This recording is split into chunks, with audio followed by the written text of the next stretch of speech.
Bonjour, je m'appelle David Vauclair et je suis ravi de vous retrouver pour ce 186e numéro d'Au cœur du monde. Cette semaine, une question traverse l'actualité de Sofia à Caracas, d'Ormuz Amani. Qui détient vraiment l'information et qu'en fait-on? 5 nouvelles pour y répondre. Commençons par un drôle de record. 8e fois en 5 ans. C'est un record d'instabilité dont la Bulgarie se serait bien passée. Dimanche, les Bulgares ont offert une victoire écrasante, une majorité absolue, inédite depuis 30 ans, à Rumen Radev. Cet ancien pilote de chasse, qui a démissionné de la présidence en janvier dernier pour redescendre dans l'arène parlementaire, est désormais le nouvel homme fort de Sofia. Alors que la Hongrie vient de tourner la page Orban, certains s'inquiètent de voir apparaître un nouvel allié de Moscou au sein de l'Union européenne et de l'OTAN. Mais attention aux raccourcis. Si Rumen Radev prône un dialogue pragmatique avec le Kremlin et s'oppose à l'envoi d'armes à l'Ukraine, ce n'est pas ce qui l'a fait gagner. Son véritable carburant, c'est la lutte contre la corruption. Il a su canaliser la colère d'un pays lassé par un système judiciaire et électoral qu'il juge capturé par les élites et les oligarques. Radev sera-t-il le prochain bloqueur de Bruxelles? C'est peu probable. Contrairement à Viktor Orban, il a besoin des forces pro-européennes pour mener ses réformes constitutionnelles anticorruption. Rappelons de plus que la Bulgarie est officiellement passée à l'euro en janvier dernier. Un ancrage institutionnel dans l'UE qui est très profond, quoi qu'en dise le discours.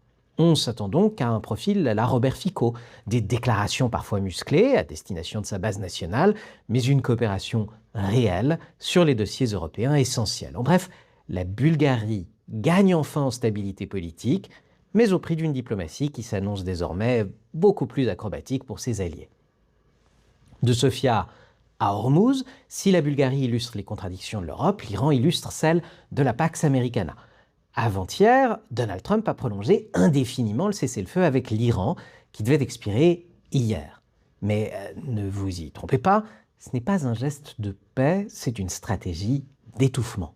Tout en tendant la main pour des négociations à Islamabad, le président américain maintient un blocus total des ports iraniens. Le message est clair, la pression économique doit finir le travail là où les bombes se sont arrêtées. En face, Téhéran dénonce un piège. Le régime profondément divisé entre pragmatiques et gardiens de la révolution refuse de s'asseoir à la table tant que le blocus n'est pas levé. La tension se déplace donc sur l'eau. Des vedettes rapides iraniennes ont déjà ouvert le feu sur 3 navires de commerce dans le détroit d'Ormuz ce matin. C'est la guerre du portefeuille. Trump bloque les ports iraniens, l'Iran bloque le pétrole mondial. Mais le plus troublant se passe en coulisses sur les écrans des marchés de prédiction. Des comptes créés quelques minutes avant l'annonce de Trump ont raflé des millions en pariant sur l'extension du cessez-le-feu. Alors comment deviner une décision présidentielle sans être dans le bureau ovale? La réponse est dans la proximité incestueuse entre la tech et le pouvoir aux États-Unis. Le propre fils du président est un conseiller et investisseur clé de ces plateformes. Nous y reviendrons. Pendant que des parieurs s'enrichissent sur la guerre du pétrole iranien, à 6000 km de là, les Philippines en paient le prix. Aux Philippines, l'heure est à l'urgence. Le pays importe 98% de son pétrole et ne dispose que de 45 jours de réserve. Face au doublement des prix à la pompe, le président Marcos Jr. vient de décréter l'état d'urgence, allant jusqu'à instaurer la semaine de 4 jours pour les fonctionnaires afin d'économiser l'énergie. Pour desserrer cet étau, Mani évoque une reprise des discussions avec Pékin pour explorer conjointement les gisements d'hydrocarbures en mer de Chine méridionale. Mais ne vous y trompez pas, ce n'est qu'un rideau de fumée diplomatique. Sur le terrain, la réalité est celle d'un bras de fer. Les Philippines viennent de renommer plus de 100 zones maritimes disputées et accusent les pêcheurs chinois de dégradation environnementale majeure. Marcos Jr. joue une partition complexe, apaiser Pékin par le discours, tout en verrouillant sa souveraineté par les actes. Car le véritable signal est militaire. Les manœuvres Balikatan viennent de débuter avec 17 000 soldats et fait inédit, le Japon y participe massivement, signalant que la région ne compte plus seulement sur les États-Unis. Mani vient aussi d'intégrer l'initiative technologique américaine Pax Silica.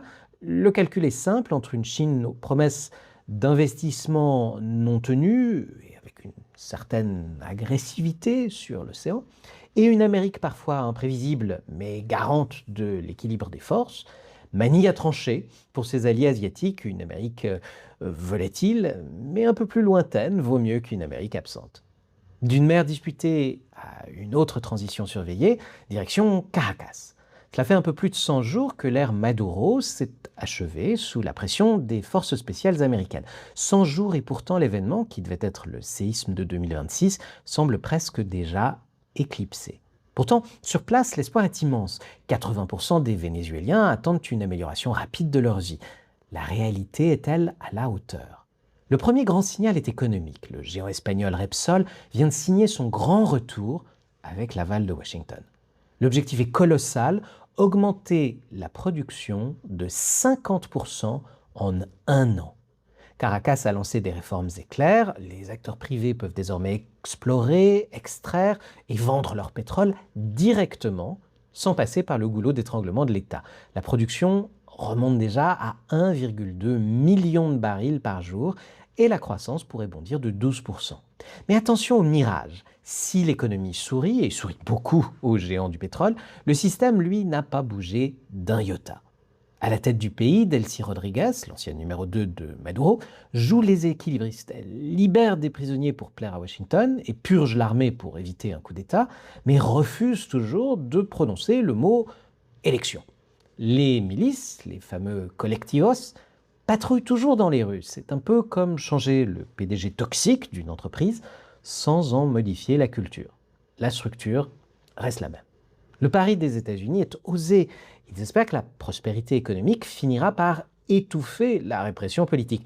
Mais sans institutions légitimes ni vraie élection, le boom pétrolier risque de ne faire qu'une chose, enrichir et enraciner une nouvelle fois quelques têtes nouvelles sur le même régime.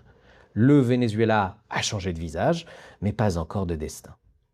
Le Venezuela, justement, parce que quelqu'un a parié 400 000 $ sur la chute de Maduro la veille de l'opération américaine.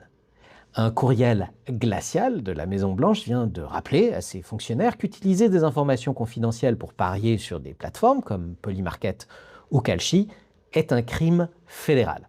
Alors pourquoi cette colère ? Peut-être aussi parce qu'un trader a empoché 21 millions de dollars sur les tarifs douaniers de Trump seulement 18 minutes avant l'annonce officielle. Le délit d'initié ne concerne plus seulement Wall Street, il s'attaque désormais à la géopolitique. Le problème n'est pas seulement financier, il est sécuritaire. Si un expert peut monétiser un secret d'État sur une plateforme crypto-anonyme, c'est toute une sécurité opérationnelle qui s'effondre. Pire, des services de renseignement étrangers pourraient identifier ces parieurs trop chanceux pour les forcer à trahir leur pays plus encore. On assiste à la fin du monopole des diplomates et des espions sur l'information. Et il y a une incitation encore plus perverse. Si un décideur parie sur un conflit, il a tout intérêt à ce que ce conflit éclate. C'est un profit sur le sang et les secrets. Lorsque les proches de ceux qui décident des guerres sont aussi les conseillers des plateformes où l'on parie dessus, le conflit d'intérêts n'est plus une faille, c'est le modèle économique. Ce n'est plus de la politique, c'est du délit d'initié institutionnalisé. C'était Au cœur du monde, merci de votre écoute, commentez, partagez, et à la semaine prochaine.